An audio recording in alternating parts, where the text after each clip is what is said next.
দর্শক আসসালামু আলাইকুম।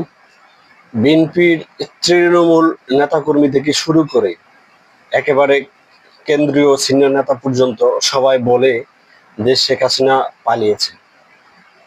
আরে ভাই, শেখ হাসিনা পালিয়েছে এই কথা প্রতিদিন না বলে তোমার নেতা তোমার নেতা যে 15 বছরের মুচলেখা দিয়ে এই দেশ থেকে পালিয়েছে, চিকিৎসার কথা বলে এই দেশ থেকে চলে গিয়েছে, আর ফেরত আসে নাই, সেই কথাটা মনে রেখো, স্মরণ করো।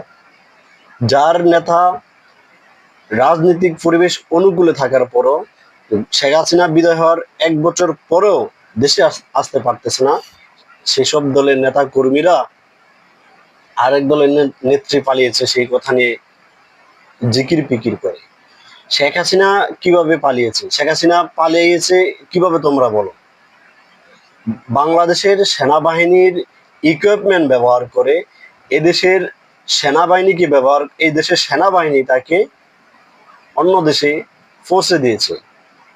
এই এই এই ঘটনাকে তুমি পালিয়ে যাওয়া বলো? কেউ যদি পালিয়ে যায় সে একা যাবে, কোনো কিছু নিয়ে চুরি করে চলে যাবে যাতে কেউ না জানতে পারে।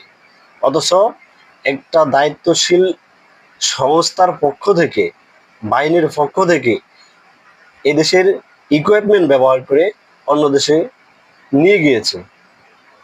এই ঘটনাকে তুমি পলাতক বলো? তোমার নেতার খবর তুমি নাও। তোমার নেতা 5 আগস্টের পরে আজকে 1 বছর রাজনৈতিক পরিবেশ তাদের অনুকূলে, তারা দেশ চালাচ্ছে, এখন পর্যন্ত দেশে আসতে ভয় পায়। 15 বছরের মুচলেখা যার মেয়াদ ছিল, সে কোনোদিন রাজনীতি করবে না, সে দেশে আসতে পারতেছে না, তোমার আরেক দলের নেত্রীকে নিয়ে কথা বলো।